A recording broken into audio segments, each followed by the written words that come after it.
Buenos días a todos. Quiero presentarme, soy Mirsha Quinto, soy profesor asociado adscrito a la licenciatura en Ciencia Forense de la Facultad de Medicina de la UNAM.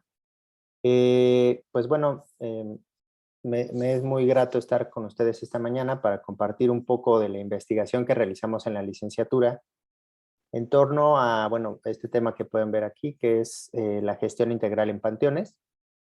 Específicamente, pues bueno, es parte de un macroproyecto denominado Proyecto NN, en el sentido de pues, dotar a de identidad, o de tratar de gestionar también esta parte de identificación en contextos cementeriales en México.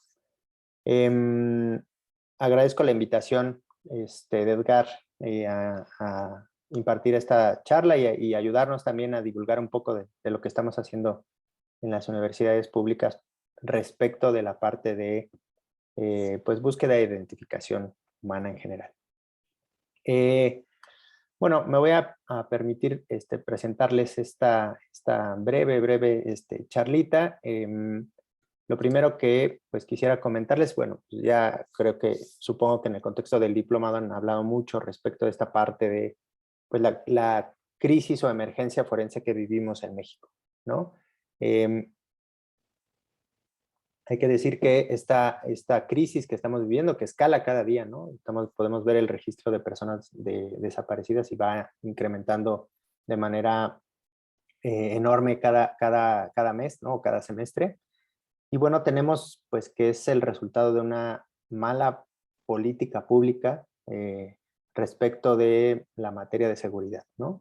Específicamente esta parte que le han denominado guerra contra el narcotráfico detonó este boom en la parte de desaparición a nivel generalizada en el país, con focos rojos en algunas regiones, ¿no? Esto provocó que los servicios forenses estén saturados, ¿no?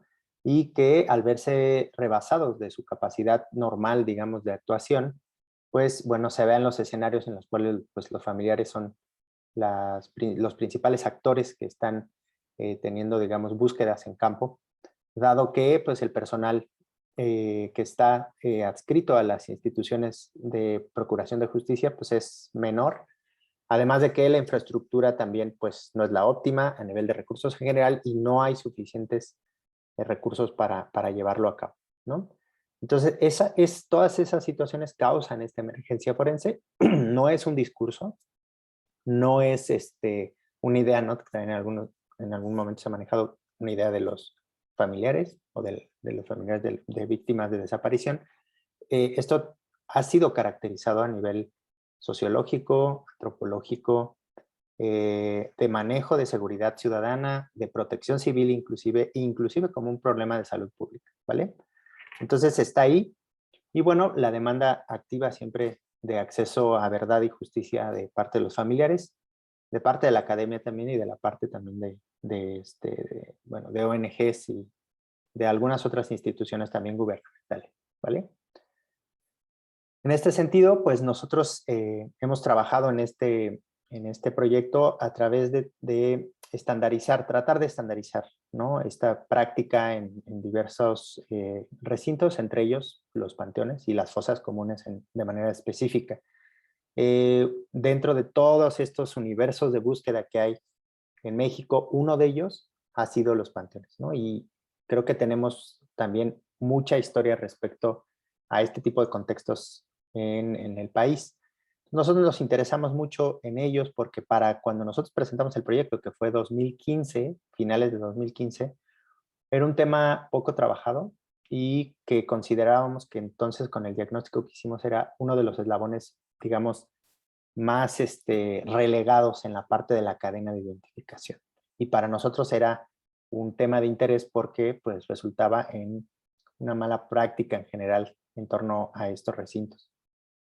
Entonces nosotros propusimos justamente pues gestionar estos espacios en control del Estado y pues bueno, lo que nosotros pues, tuvimos en nuestra revisión sistemática que realizamos es que había, muchísimos ejemplos en los cuales se podía caracterizar una mala praxis en torno a estos recintos, ¿no? Lamentablemente, lo que pues llegamos a la conclusión fue esa, ¿no? Que había una generalidad de malos manejos respecto de estos espacios. Y claro está también, había algunos sitios en donde había pues una praxis buena, pero era más bien la excepción, ¿no?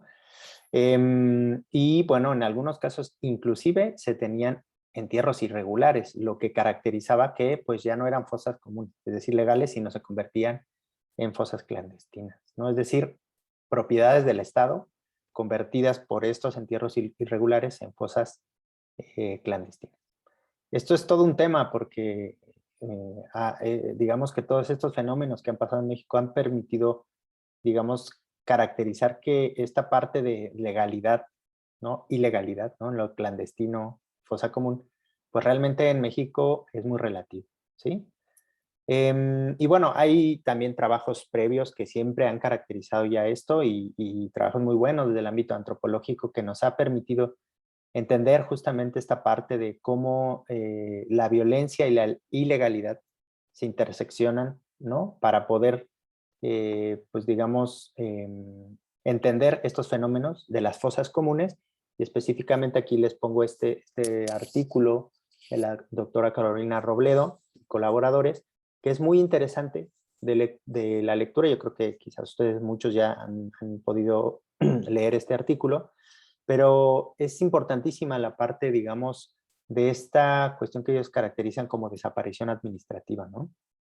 Es decir, el Estado omitiendo su función de procurar una fosa digna y un enterramiento digno a una persona, inclusive una identificación o una necropsia, se convierte en un actor más impresionantemente atroz para realizar, digamos, estas malas prácticas generalizadas en panteones y, pues, digo que no deberían de pasar porque están en control del Estado y hay un protocolo, reglamento que nos dicta que esto no debería suceder. Sin embargo, por ejemplo, la fosa de Tetelcingo fue uno de los elementos, porque hay muchos ejemplos, uno de los que, digamos, permitió analizar esta parte, digamos, en su grado más superlativo, ¿no?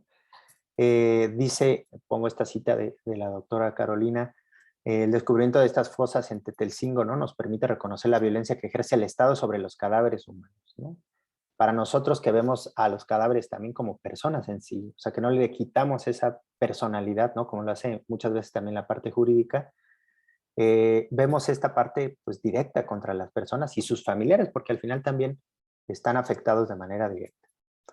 Y bueno, cita Carolina, a través de la crueldad y la reproducción del terror en un escenario de impunidad generalizada, ¿no? Es decir, que a pesar de que nosotros tenemos la evidencia en campo de que esto sucede, no pasa que, digamos, haya un castigo sobre estas malas prácticas, ¿no? Inclusive, en muchos casos llegaría solamente a ser una falta administrativa, lo que para nosotros en la práctica forense, pues, es inaceptable, ¿no? Estas cosas no pueden continuar. Y bueno, es algo que también detonó que nosotros fuéramos hacia esta parte de panteones, ¿no? Esto a mí me parece muy fuerte y me gusta mucho leerlo, ¿no? Decirlo en mis charlas, esta parte en donde citan las autoras, la lógica, digamos que en Tetelcingo se da esta lógica de basurización, ¿no? En donde el gobierno trata a estos cuerpos y el compromiso con la, digamos, con la baja compromiso con la búsqueda de la verdad y la impartición de justicia, ¿no? Esta cosa de basurización.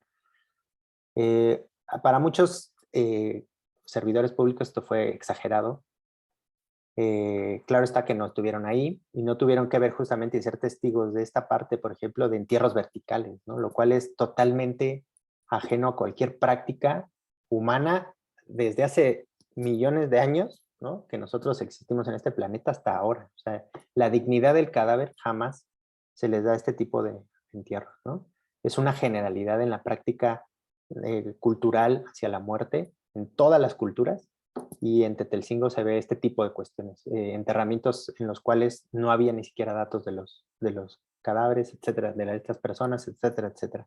Entonces, esto es lo que a nosotros nos permitió retomar este punto para poderlo transformar y generar políticas públicas respecto de los panteones, porque eran un sitio para nosotros considerado así de total abandono, ¿no? Y que obviamente detonaba este tipo de prácticas, ¿vale? Entonces, los panteones nosotros los retomamos como un sitio, digamos, un punto rojo, ¿no? Un sitio rojo ahí de malas prácticas. Saturación de espacios, poco ordenamiento o nulo ordenamiento, y pues falta de recursos, falta de personal, ¿no? Y pues también este sitio de fosa común que es tan importante para nosotros en materia de búsqueda e identificación humana, en donde pues sabemos que pues hasta hace muy poco se empezó a gestionar muy bien. Últimamente y ahora sí todos se están gestionando o tratando de gestionar bien sus fosas porque ya viene fuerte esta parte de generar un ordenamiento, ¿no? A las fosas comunes. Entonces hasta hoy, estamos 2021 por entrar a 2022, la ley general de desaparición entró en 2017 finales y apenas estamos viendo estos resultados, ¿no? Así es como, digamos, la política pública en México se ejerce. Y bueno, nosotros retomamos este punto para generar desde la UNAM una propuesta que le llamamos NN, Proyecto NN. Aquí lo que intentamos hacer es, digamos, un orden de política pública para poder gestionar dos fuentes de personas que quedan, digamos, en limbos administrativos y que no sucediera esta parte de desaparición administrativa. Unas de ellas son las personas fallecidas sin identificar, que son justamente esto que se le llamaba NN antes, y tratar de protegerlos y salvaguardarlos tanto en la parte de panteones como en el caso de universidades, que ahora les voy a contar un poquito más sobre ello, en las colecciones osteológicas. Pero también en la parte de panteones, gestionar, ¿no? Que estas personas que al cabo de unos 7 años o que no pagaron su tenencia, su perpetuidad, los quieren sacar de la fosa en donde están, no se descontextualicen y el familiar, aunque no tuviera recursos para poder pagar, pues bueno, no perdiera a su ser querido, ¿no? Eso es bien importante y es una nueva visión de esta cuestión de gestión en panteones, ¿no? Es decir, yo como Estado estoy interesado primero en el espacio. Ok, muy bien, yo sé que necesitas espacio, pero no puedes sacar a las personas y echarlas todas como basura a una fosa común y que se revuelvan todas. Eso no está bien, es una mala práctica y es horrible. Además, hay elementos desde hace muchísimos años para que esas cosas tú las pudieras gestionar, ¿no? Entonces, es una mala práctica, ¿no? Y eso, además de administrativo, debería de tener otra profundidad jurídica de cargos sobre responsabilidades, digamos, sobre servidores públicos. Entonces, nuestro objetivo era ese, ir no solamente a las personas no identificadas, sino también a esas personas identificadas no reclamadas, que son muy importantes también, y que era otra dimensión también que dentro de los panteones se discutía poco, y que observamos que todo terminaba en la fosa común, ¿sale? O en osarios, ¿no? Que también es lamentable y es muy difícil después de individualizar. Y bueno, nosotros también buscábamos una cuestión de docencia e investigación relativo a esto, ¿no? Obviamente todo lo que les presento es parte de ese análisis que nosotros generamos a través de estar tratando de darle solución a esos problemas prácticos de la vida real y de esta emergencia que estamos viviendo. Así es como surge el proyecto NN, en esta intersección de todas estas problemáticas, ¿no? que nosotros pudimos observar en campo. Y bueno, propusimos este proyecto, ¿no? Básicamente lo que nosotros quisimos realizar es, pues, una base de datos, ¿no? En ese entonces ni se pensaba en la cosa de un, ¿cómo se llama? Banco Nacional de Datos Forenses, ¿no? Que ahora está en la ley, que quién sabe cuándo vaya a suceder, pero está ahí. Obviamente generar un resguardo de todos estos individuos. Para eso nosotros propusimos conformar una colección osteológica nacional. Nosotros siempre vamos a defender que estas personas que están en los panteones, en las fosas comunes, van a estar mucho mejor en las universidades que en un panteón, ¿no? Y esto, bueno, les voy a traer unos ejemplos para que ustedes vean que tengo alguna razón en este sentido, ¿vale? Y además es importantísimo para nosotros también en este sentido de formación de recursos humanos también, ¿no? Y esto viene acá en los protocolos de identificación y además generar investigación sobre la variabilidad de estos esqueletos de estas personas, ¿no? ¿Y por qué es importante?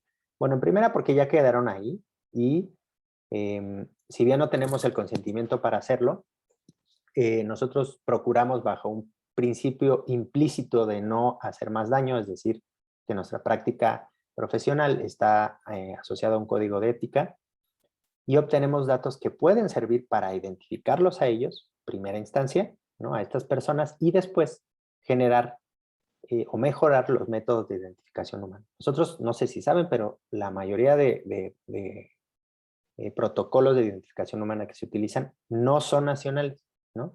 Son extranjeros. Y la variabilidad que hay en México es muy diversa, ¿no? Tanto en la parte de mayor componente europeo como mucho a la parte del componente indígena. Entonces, ocupar algunos de los protocolos para identificar no pueden ser aplicados de la misma manera, ¿vale? Y nosotros podemos obtener datos para generar una mejor identificación a través de estos restos, ¿no? Y obviamente, además, ayudar a su identificación.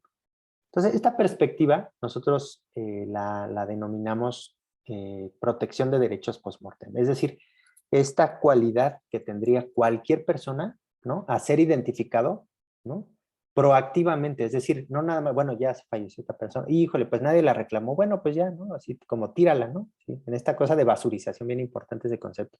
No, no, es, a ver, es una persona, vamos a tratar de sacar todos los datos posibles para poderla identificar y además la vamos a salvaguardar hasta que llegue un familiar a reclamar. Bueno, ¿y qué pasa si no llega alguien a reclamarlo? Pues se va a quedar ahí. Ahí se va a quedar, lo vamos a salvaguardar, ahí. Hasta que sepamos algo más que nos pudiera permitir a nosotros avanzar, por ejemplo, en una inhumación bajo un ritual que, si no sé, sabemos que era de alguna región en particular, se puede hacer, o trasladarlo a esa zona, etcétera, etcétera. Pero lo vamos a proteger, ¿no?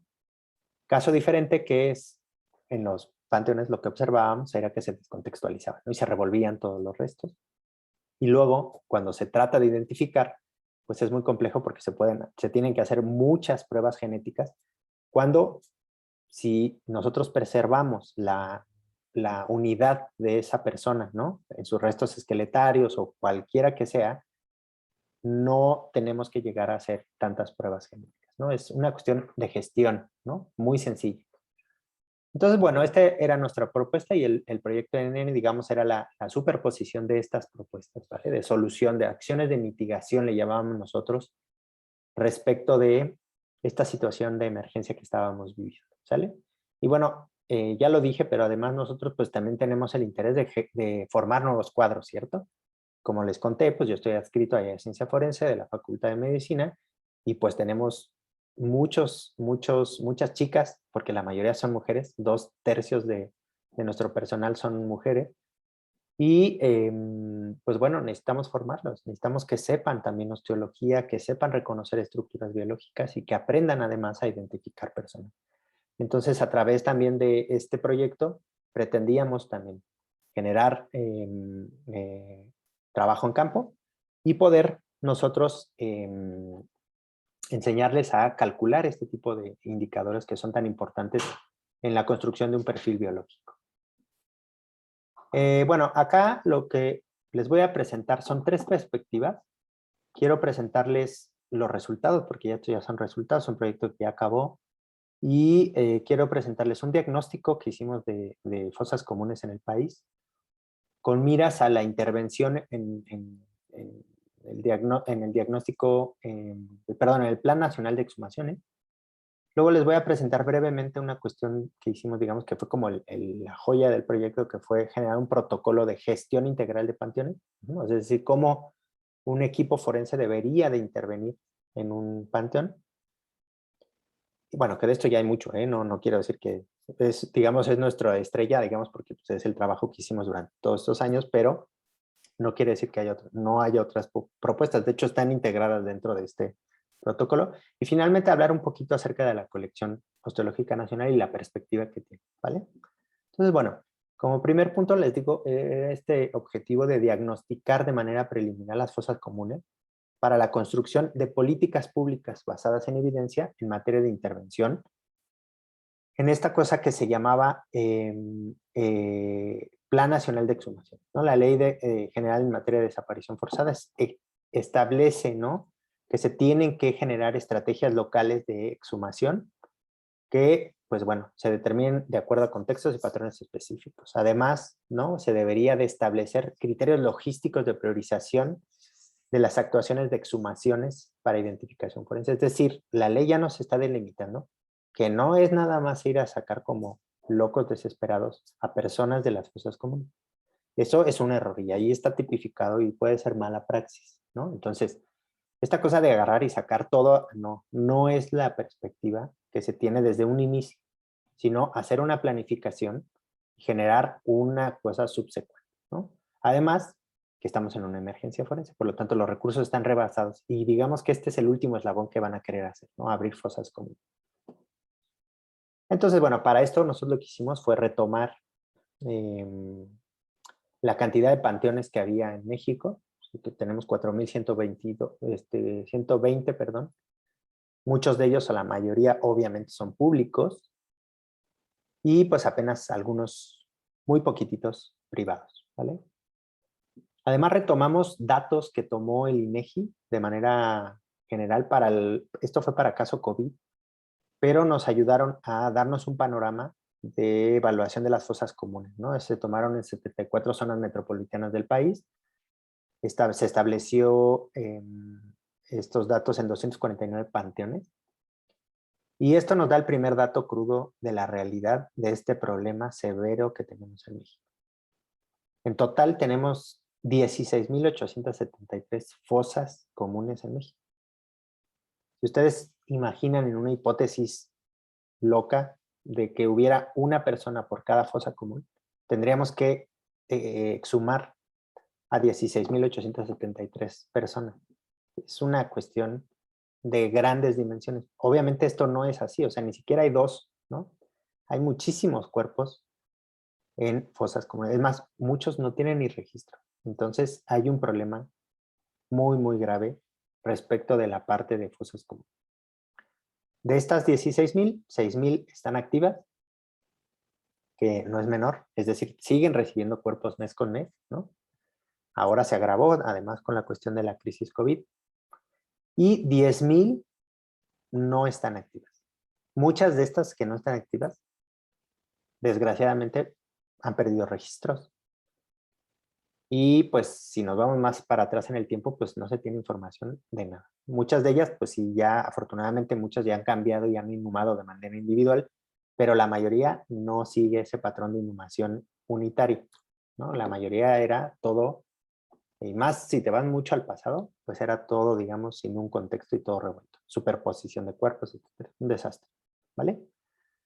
Y bueno, además nosotros tomamos diferentes variables del INEGI, de otra base de datos que es el DENUE y del CENAPI, ¿no? Que son bases de datos públicas.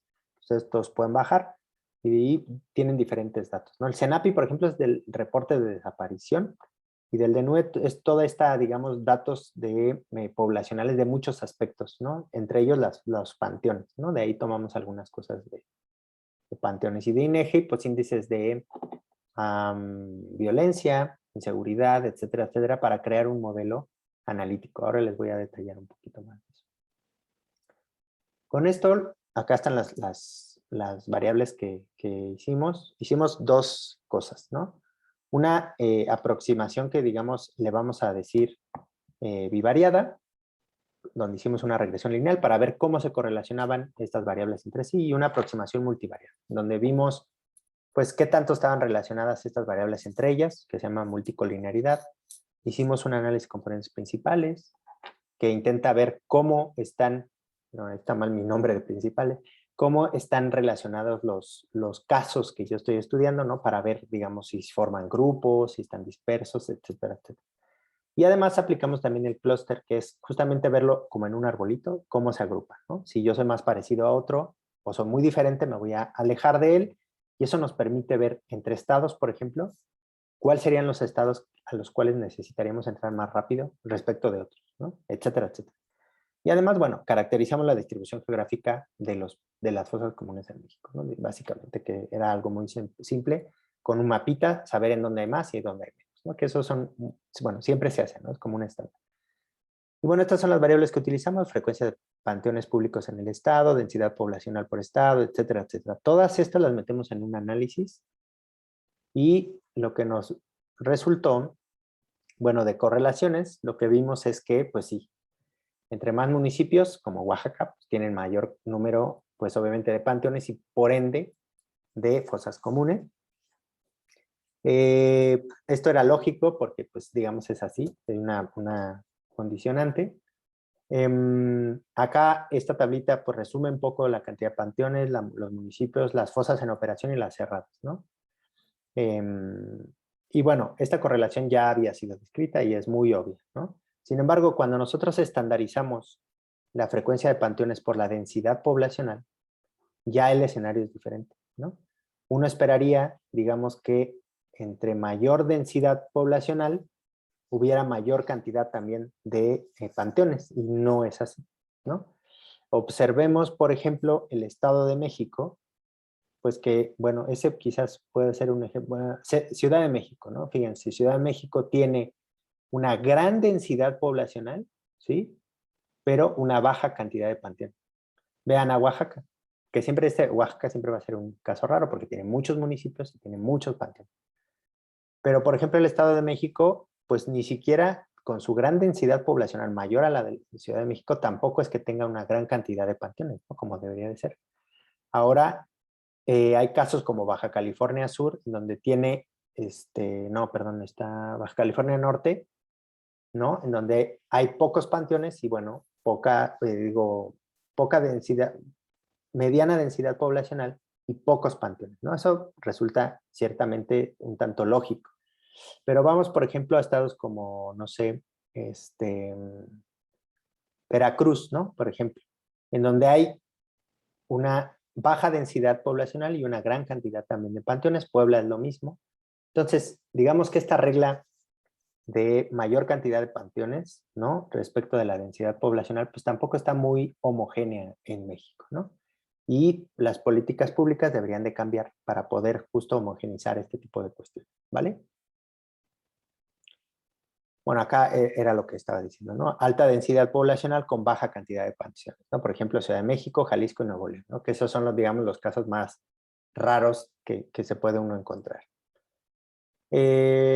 Bueno, acá lo que tenemos son fosas comunes activas, ¿no? O funcionales, y acá fosas cerradas, ¿no? Fíjense cómo, por ejemplo, Chihuahua tiene una gran cantidad de fosas cerradas, ¿no? Es muy interesante. Y bueno, estos estados, digamos, serían quizás prioritarios para una intervención en fosas cerradas, ¿no? Para fosas activas, fíjense que Guanajuato y Colima son aquellos estados que tienen mayor cantidad de fosas activas, ¿no?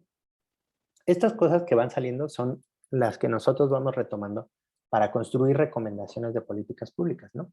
Luego está en que también los servidores públicos nos hagan caso, pero nosotros estamos generando evidencia de hacia dónde deberían de ir orientadas estas políticas y no que sea una cosa que un día alguien se imaginó, pues no sé de dónde, ¿no?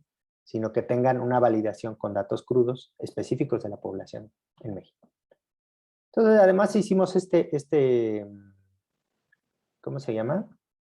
Esta visualización, que es un PCA, y aquí podemos ver que hay grupos, ¿no? De estados respecto de las fosas comunes que se agrupan, ¿no? Y esto a nosotros nos ayuda a empezar a generar propuestas de intervención, ¿no? Es decir, este curso rojo que se forma aquí nos hace pensar que, bueno, podríamos estar asociados a algún patrón de intervención.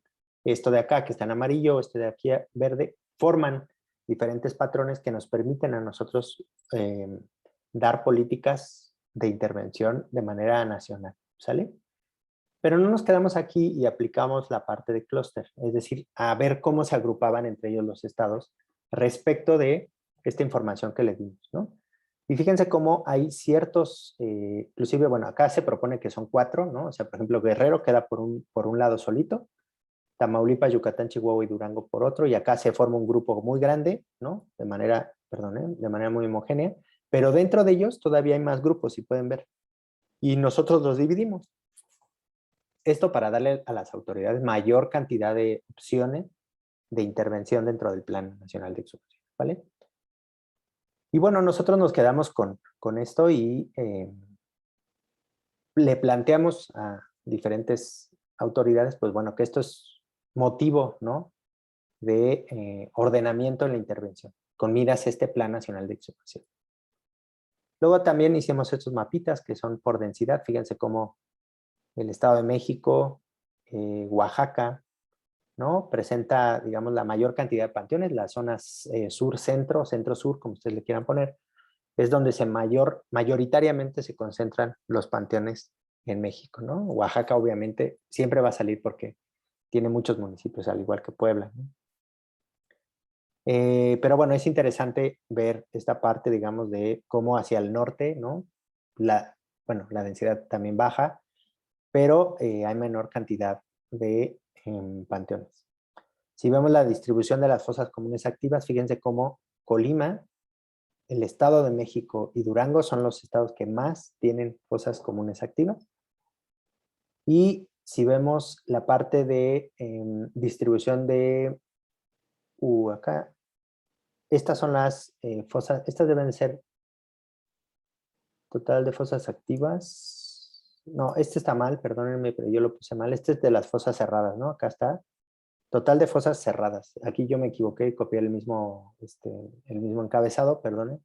Pero aquí estas cerradas, ¿no? Fíjense, Chihuahua 2.873, Tamaulipas 1.449, Tamaulipas que siempre ha sido un estado con problemas de desaparición enormes, siempre sale, ¿no?, con mayor cantidad de homicidios, mayor cantidad de desapariciones, etcétera, etcétera.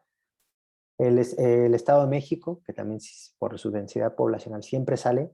Y bueno, estos dos estados, tanto Yucatán y Chihuahua, son importantes en este sentido, ¿no?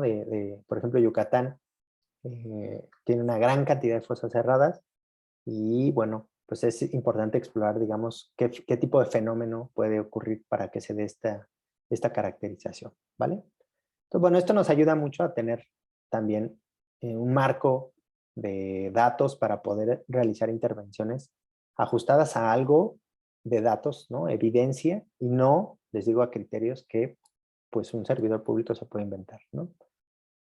Bueno, además, este análisis un poquito más complejo, pero quisimos ver si los datos se agrupaban de manera, bueno, hacían un grupo o estaban totalmente dispersos o aleatorios, ¿no? Y lo que encontramos es que para las fosas activas sí hay una agrupación, y es esta cosa que les conté, que está todo en el centro, ¿no?, digamos. Y para el caso de las fosas cerradas no resultó, digamos, en un patrón establecido, ¿no? Puede estar totalmente disperso, entonces no hay un patrón que buscar, ¿no? Esto es importante porque les digo, esta parte de que sea agrupado, ¿no?, nos permite a nosotros hipotetizar que estos espacios que nosotros estamos viendo, ¿no?, de grupos son válidos, ¿no? Y que entonces se los podemos proponer así a la gente que, pues, digamos, diseña las políticas públicas, ¿no? Entonces, bueno, lo que hicimos es generar estos clústeres y además darle una prioridad, ¿no? Entonces, por ejemplo, México, Guanajuato, Colima, Guerrero, Tamaulipas, perdón, Yucatán, aquí está mal Yucatán, Chihuahua y Durango tienen una alta prioridad, ¿no? Al igual que Oaxaca, Veracruz, Jalisco y Puebla. Y luego vamos a una intensidad, digamos, o prioridad media, Nuevo León, Sinaloa, Michoacán, Chiapas y la Ciudad de México. Esto es por la cantidad, acuérdense que de fosas, ¿no? Es un modelo integral, no nada más ve o homicidios o algo, sino es toda la información junta. Y bueno, por ejemplo, en la cosa de Baja, ¿no?, como ejemplo tenemos a Baja California y a Tabasco, ¿no? Hidalgo, por ejemplo, también Campeche, Nayarit, Zacatecas, serían los estados que, digamos, requerirían menor cantidad de intervención, ¿no? No solamente estamos hablando de una cuestión de cuál va a ser primero que otro, sino además de intervención. Y justo en estos que son verde es donde proponemos pruebas piloto, ¿no? Hoy en día se está trabajando en Coahuila, ¿no?, por ejemplo, que para nosotros no salió en un criterio, perdón, pero es que mi mouse es muy sensible y se pasa. Se quedó como rango medio, ¿no? Y bueno, pues también está bien, no pasa nada. Simplemente que nosotros ordenamos de diferente manera la forma de intervención, ¿vale? Esto es integrando toda la información, ¿no? Y además les pudimos preparar un mapa para que vieran esta parte, digamos, de cómo estaban los clústeres, ¿no? Clúster uno con su respectiva priorización, alta, media y baja. Y bueno, vean cómo en realidad el territorio es una dinámica muy diferente, ¿no? Que eso siempre lo hemos ido viendo, ¿no? En la parte, digamos, de desaparición, pues se van como aprendiendo y apagando estados, dependiendo los flujos también, digamos, de la dinámica criminal, ¿no? Local. Y parece que esto, pues también, digamos, de las fosas comunes tiene parte aleatoria totalmente, ¿no? O dispersa. Entonces, bueno, esto termina en, digamos, estados que pudieran o no tener mayor prioridad en intervención. Les digo, primero para pruebas piloto y luego sí ya para las intervenciones definitivas. Y bueno, acá proponemos, digamos, que estos dos que están aquí en verde, pues serían los que nos servirían para esas pruebas piloto. Bueno, como conclusión de esto, pues muchas cosas hemos tratado de dejar clara, ¿no? Por ejemplo, esta cosa de la regla de un panteón por municipio, pues no está bien, ¿no? Más bien sería una cuestión de gestión federal estatal como para ver regionalizaciones, ¿no? Por ejemplo, en Oaxaca, que si tienen tantos panteones, pues hay veces también para la propia administración pública es súper complicado tener toda la infraestructura para todos esos 500 y tantos panteones, ¿no? Por ejemplo, es imposible. Entonces, realmente es como una falacia tener esta parte de la regla de panteón por municipio, ¿sale? Donde pueden compartirse inclusive presupuestos entre 3 municipios que estén muy colindantes, ¿no? Y que quizás sea uno más grande que otro, pues bueno, puede absorber esa parte y generar en esta parte de gestión municipal de estos recursos. Y bueno, nosotros proponemos esta cuestión de generar una correlación positiva entre la densidad poblacional y el número de panteones. O sea, donde hay más gente debería de haber más fosas y más panteones, ¿no? Eso creo que resulta lógico, pero bueno, como ustedes ven, los datos de México no están hacia ese punto. Bueno, la intervención del Plan Nacional de Exhumaciones, ¿no? Sería un objetivo a mediano o largo plazo, ¿no? Sobre todo porque estamos en una emergencia forense, ¿no? Primero es esta parte, digamos, de parar este fenómeno. Pues las pruebas de intervención se pueden hacer en estos cercanos, en estos estados más cercanos al centroide de estos grupos que veíamos, ¿no? Es decir, el clúster 6. La planeación, nosotros proponemos esta cuestión de triage, ¿no? De priorización de estados. Que eso es una propuesta, hay que ver qué tanto las autoridades lo toman o no. Y bueno, también será importante que fiscalías o comités locales de búsqueda generen estos análisis, pero ya de manera específica por estado, ¿no? Eso sería muy valioso y pues bueno, eso estamos trabajando en hacer algunos ejemplos, pero no vamos a poder hacer los 32, ¿no? Es imposible. Pero bueno, esto es lo que un poco les quería contar de fosas comunes. Ahora voy a lo de parte de protocolo. Muy rápidamente, bueno, nosotros generamos toda esta información que les cuento, está contenida en este protocolo general de Panteón, ¿no? Ya tiene el aval de publicación de la Facultad de Medicina, pronto lo vamos a liberar, espero, porque todavía le falta el diseño, pero espero que a principios del próximo año ya esté lista. Y básicamente lo que hacemos es generar un protocolo con estas 7 fases de intervención en panteones, y cada una tiene un protocolo, ¿no? Es decir, cada una tiene un algoritmo en donde va diciendo qué pasos se tienen que llevar y cómo son los flujos de trabajo en cada uno de ellos, ¿no? Algunos son muy complejos, por ejemplo, acá les pongo este ejemplo de disposición temporal, que es ya, digamos, la parte última, ¿no? ¿Qué pasa cuando los cuerpos, digamos, ya se tienen que ir a fosa común y no hay espacio? Ah, bueno, pueden ir a universidades, pueden ir a un osario, etcétera, etcétera. ¿Cómo se gestionan estas personas, estos cuerpos de estas personas en ese contexto? ¿Sale? Si ven, va desde investigación preliminar, trabajo de campo, laboratorio, identificación humana cuando se requiera, informes integrales tanto a la parte municipal como a la parte de fiscalías, ¿no? A familiares, etcétera, etcétera. Entrega digna, ¿no? Cuando también se requiera. Y pues esta cosa que les contaba de disposición general, ¿no? Todo esto viene por esta cuestión que ya les platiqué que caracterizamos, ¿no? Toda esta problemática que se ve en cementerios y también cómo desde la parte de universidades hemos dado respuesta a este tipo de crisis, ¿no? En materia de cementerios, ¿no? Para ello yo les dije que construimos un modelo en donde nos basamos en evidencia, es decir, hacemos antropología forense basada en evidencia que esto es recabar las opiniones de la práctica, de peritos, otros protocolos de otros colegas, estar en relación también con los familiares, ¿no? Es decir, cuáles son las experiencias que han tenido respecto de la parte de panteones, etcétera, etcétera. Todo eso se colige y además se suma la mejor evidencia científica que haya, ¿no? Una revisión sistemática. Con todo eso nosotros generamos esta propuesta, ¿no? Esta propuesta de gestión integral de panteones, ¿no? Para generar políticas públicas basadas en evidencia. ¿Esto qué quiere decir? Bueno, la interrelación de toda esta mejor evidencia científica disponible, características poblacionales o necesidades muy específicas que nos hayan dicho peritos o familiares, ¿no? Bueno, perdón, en estos sobre todo familiares, y además esta parte de recursos que haya, porque también es muy importante, y esta parte de expertise profesional, o sea, que esto sea humanamente posible hacerlo, ¿no? Porque claro, nosotros podemos proponer un súper protocolo y pues que no sea viable, entonces pues no va a servir de nada, ¿vale? Entonces estas políticas públicas basadas en evidencia permiten eso, como sistematizar esta información y poder llevar a cabo estos proyectos en la realidad, ¿vale? Acá les pongo un ejemplo de lo que nosotros, digamos, planteamos para una fosa común con enterramientos individuales en un área reducida con un periodo de estadía de los cuerpos de, bueno, ahora legalmente se tienen que estar pues, hasta 7 años, ¿no? Nosotros lo que hemos documentado es que en un año un cuerpo con las condiciones óptimas de enterramiento a una profundidad estándar, ¿no? Se puede descomponer muy rápido en un año, ¿no? Es decir, que tú puedes tener en un panteón un área pequeña con un recambio de cuerpos de manera continua, sin necesidad de grandes infraestructuras, ¿no? Entonces, todo eso lo detallamos en el protocolo. Además, creamos también un lenguaje uniforme, ¿no? De qué es una cala, qué es una inhumación, cuáles serían, digamos, las distancias mínimas que debería de tener este espacio, mínimas, ¿no? Esto lo tomamos también de Cruz Roja Internacional, no es nuevo.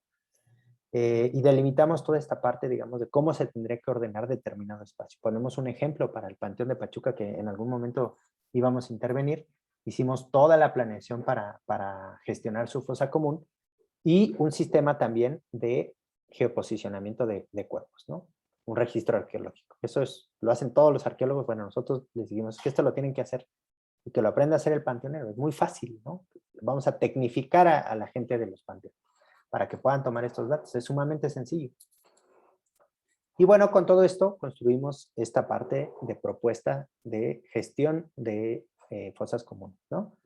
Nuestra propuesta está muy alejada de las grandes cantidades de dinero que se están invirtiendo en panteones forenses. Nosotros decimos, no es necesario tener esta gran infraestructura cuando en un terreno normal, con inhumaciones normales, en la tierra normal, así, sin nada de infraestructura, se puede gestionar. Ahora bien, no somos ajenos a esta parte también de tráfico de restos, de descontextualizaciones, etcétera, etcétera. Por eso decimos, es que es un plan de gestión integral.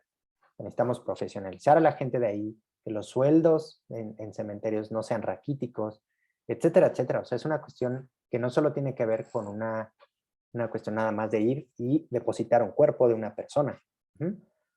Entonces, la verdad es que nosotros sí estamos pues extrañados de ver la gran cantidad de recursos que se está invirtiendo en estos panteones, cuando en un terreno realmente sencillo, con todos los elementos que nosotros describimos, que son muy simples, se puede llegar a tener una gestión de cuerpos sin problema alguno, con elementos muy sencillos, y además, sí invertir este dinero más bien en salvaguarda de los restos, ¿no?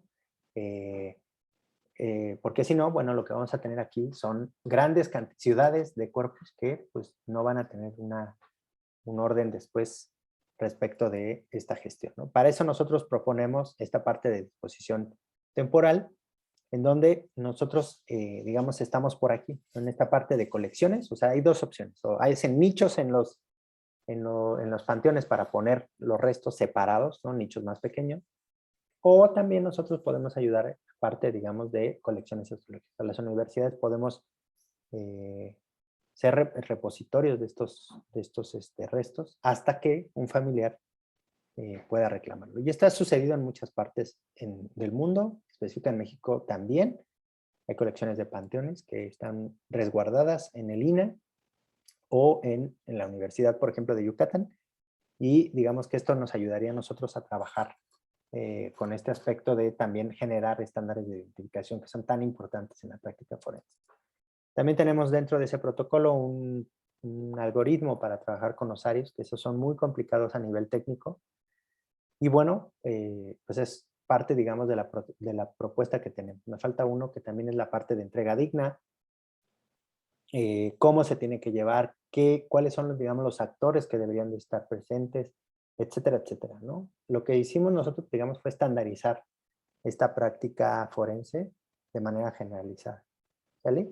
Y bueno, esperemos que pronto podamos entregarles estos materiales para que ustedes lo puedan revisar y pues también siga creciendo, porque la idea es que también con base en toda la experiencia que ustedes como profesionales o ustedes como familiares académicos puedan tener, esta herramienta se mejore, ¿no? Esa es la propuesta que nosotros tenemos.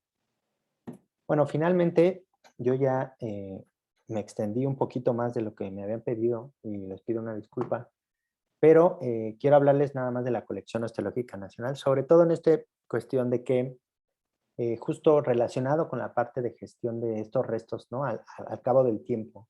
Entonces piensen que si tenemos, no sé, se ha hablado de 30 y tantos mil cuerpos sin identificar en servicios médicos forenses, en algún momento estos van a llegar a ser inhumados hasta que un familiar pueda responder por ellos. En el contexto de la baja profesionalización, los pocos recursos que hay en panteones, pues realmente es muy probable que sigan estas malas prácticas de aquí, pues por lo menos a unos 4 o 5 años. Y yo a 10 años apenas vería los primeros efectos de la profesionalización de esta cuestión en panteones. En ese sentido, entonces, nosotros como universidades pretendemos ayudar a esta parte de pérdida de restos por manipulación, descontextualización, que haya baja tasa también de reclamación.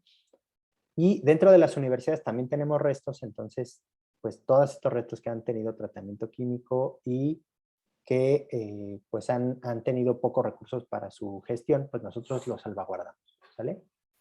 Con esto nosotros hemos configurado, ¿no? Con algunos de los restos, sobre todo que vienen de la Facultad de Medicina, porque yo les voy a contar que no hemos podido aplicar este protocolo en campo. Este fue uno de los desafíos más fuertes del proyecto y a la fecha de hoy no nos dejaron entrar a ningún panteón a hacer la aplicación de este proyecto. Inclusive estuvimos trabajando en el caso de la señora Terevera, la búsqueda de su hermana Minerva, y no pudimos, o sea, la Fiscalía de Veracruz no nos dejó entrar a poder gestionar la fosa común de Acayuca en Veracruz, que era para nosotros una muy buena oportunidad de poder generar este protocolo ya como una cuestión sistemática y además darles datos a ellos de que esta cosa servía y que fueran pioneros en esta parte de gestión, ¿no? Lamentablemente no se pudo. Entonces, bueno, nosotros ahí en la licenciatura tenemos ya la Colección Nacional, Osteológica Nacional, perdón, que se conforma de los restos que estaban en el departamento de esqueletopexia de la Facultad de Medicina. Es decir, este departamento se encarga de generar materiales didácticos para los estudiantes de medicina. Hoy en día ustedes saben que con el cambio de la legislación esto ya no se permite con los restos que estaban sin identificar, ¿no? Estos restos están a nuestro resguardo y están en una base de datos, ¿no? Hemos generado toda la información para que se puedan identificar estos restos y además hemos comenzado a hacer pruebas genéticas, ¿no? En algún momento esto tenemos que entregar a alguna autoridad, sea Fiscalía o Comisión Nacional de Búsqueda, para que ellos también puedan hacer cotejo de esta información y ojalá en algún momento podamos pues regresar a algún ser querido con sus familiares. La mayoría de estos materiales que tenemos, estos restos, estas personas, son no identificadas. Entonces sí, pues es complicado, digamos, los casos para el trabajo forense. Además que pues realmente tampoco es que tenemos tantos recursos para generar pues toda esta gestión. Ahora les voy a contar. Respecto de elementos socios, tenemos 2.394 individuos, más 34 individuos que sabemos que son, digamos, un individuo como tal, ¿no? Esto nos mete en un problema severo porque imagínense hacer 2.394 pruebas genéticas. Digo que no es que no se pueda, sino que hay que tener recursos para hacerlo, ¿no? Y bueno, además quiero contarles que pues, este es un cambio de paradigma respecto de la gestión de restos que teníamos en la Facultad de Medicina, porque pues antes ustedes sabían que pues se recibían cuerpos al por mayor, ¿no? Y realmente, a pesar de que había un registro súper detallado y todo, y había reclamos en muchos casos, pues bueno, realmente no había esta perspectiva proactiva de identificación, ¿no? O sea, no era, a ver, vamos a hacer una base de datos, vamos a compartirla con las autoridades. Y esto creo que es un cambio que también generó la ley de desaparición forzada, que hoy en día, pues bueno, lo tenemos que trabajar de esa manera, ¿no?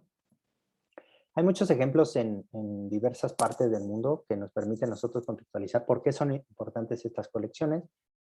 Por ejemplo, en la Facultad de la Universidad Nacional de La Plata, en Argentina, tienen una colección en también la Facultad de Ciencias Médicas, y lo que pasó es que estos cadáveres pues iban a ser cremados.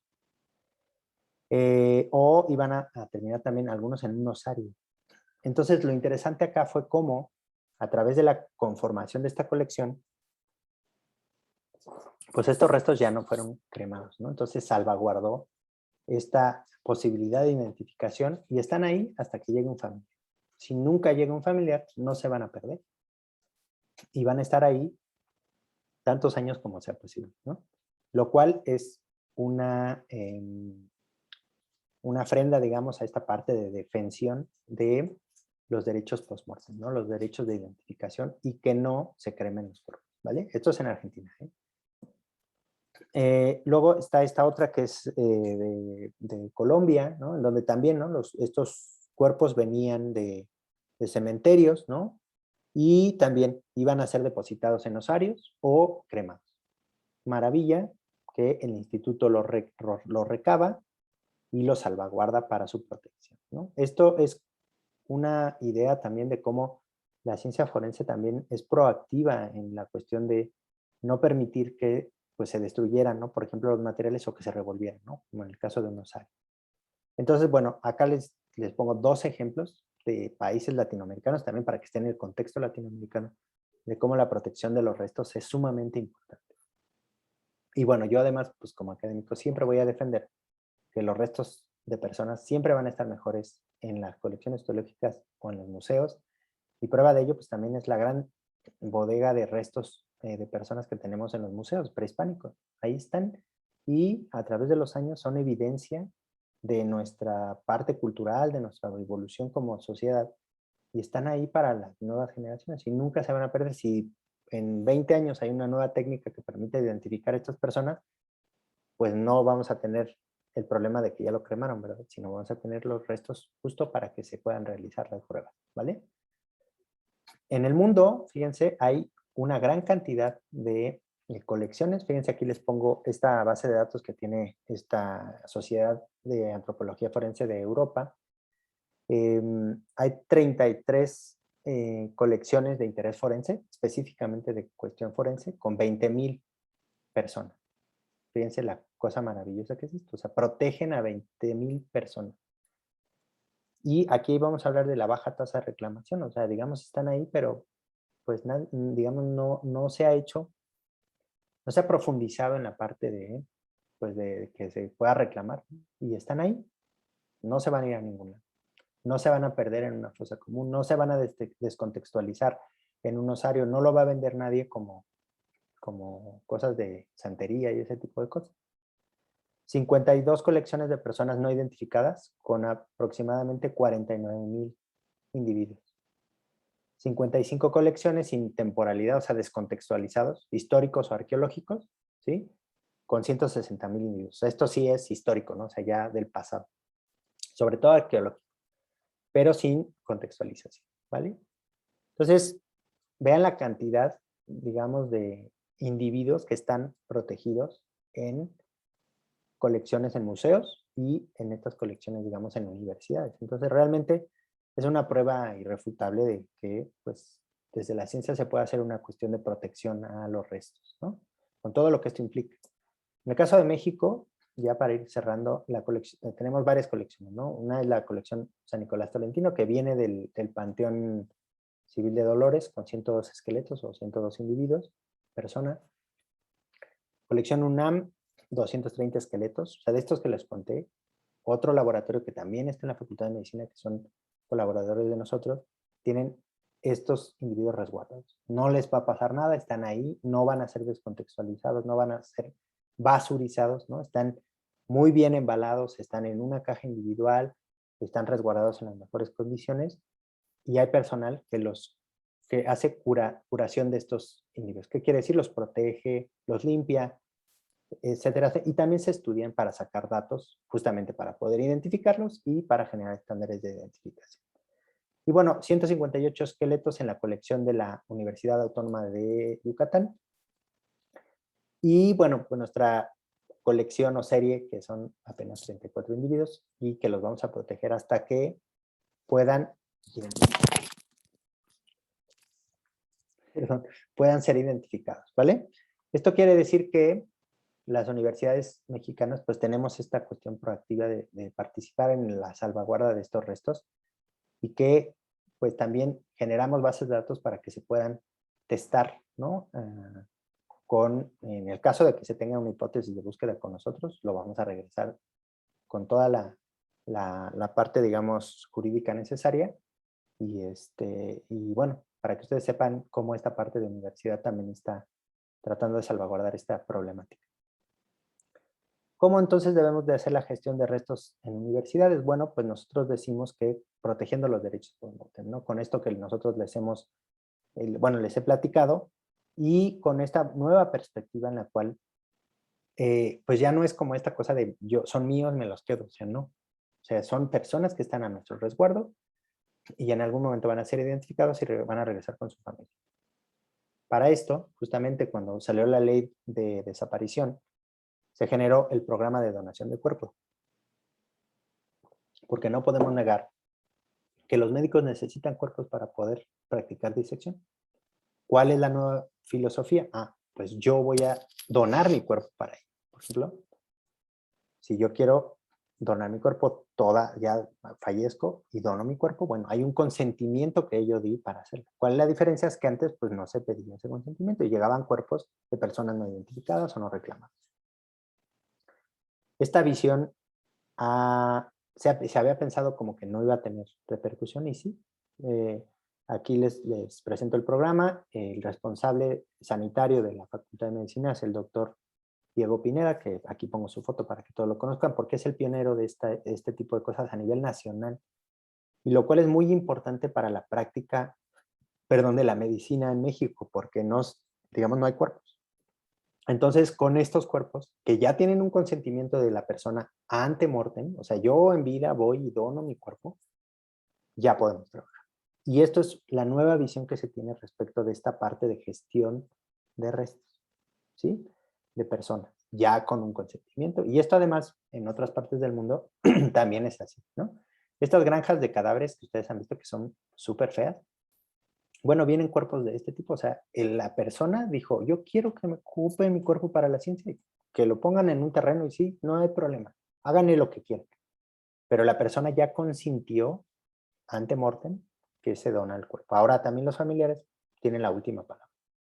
Si, digamos, ellos quieren donar el cuerpo, se firma otro consentimiento extra, y si no, pues ya se lo pueden llevar, ¿sale? Entonces al final también le dejan ese consentimiento a los familiares, ¿sale? Y bueno, esta es, digamos, la nueva visión que tiene la Facultad de Medicina respecto de cuerpos, ¿sale? Y los que se habían gestado antes de esto están protegidos en la colección UNAM, que es esta que les planteé de 230 individuos, y en el laboratorio que yo, con otras colaboradoras, tengo la oportunidad de trabajar en, ¿vale? Y bueno, esto tiene que ver con esta parte de plan de resguardo, ¿no? En donde también nosotros ahí en el laboratorio, pues no vayan a creer que, digamos, que están desperdigados los restos, ¿verdad?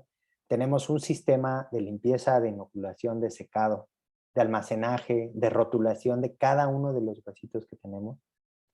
Y este almacenaje lleva diferentes características en cajas especiales para que no se llenen de humedad y se destruyan y los restos puedan mantenerse así por mucho, mucho tiempo. O sea, hay instituciones, museos que tienen restos desde hace más de 150 años. Así que esto permitirá que en algún momento, quizás no ahora, pero después, sea, haya otra técnica molecular que permita identificar a la persona de una manera infalible, maravilloso. Van a estar ahí, en anaqueles, esperando que en algún momento sean reclamados sus restos, ¿vale? Y esta es la idea de la nueva visión que tiene la Facultad de Medicina para con los restos humanos que tiene dentro de sus instalaciones.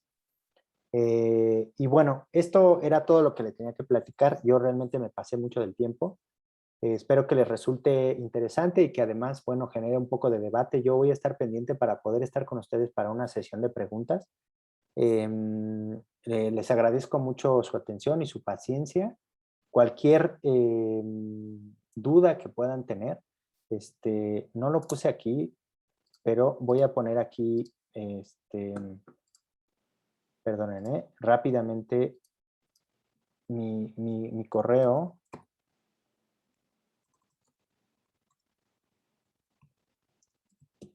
Para que ustedes puedan, si quieren también consultarme, y aquí quede en el video.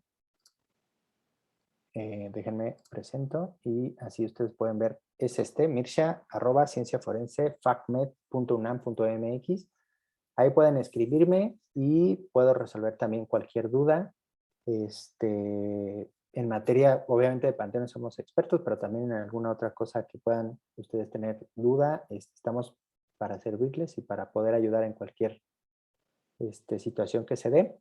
Finalmente también, pues bueno, agradezco también a la UAM por generar estos espacios que son tan importantes en esta situación de emergencia que estamos viviendo. Las universidades públicas debemos de tener este principio proactivo, ¿no? Respecto de generar esta antropología aplicada, ¿no? A la resolución de problemas sociales. Así que les agradezco mucho y estoy pendiente para sus dudas.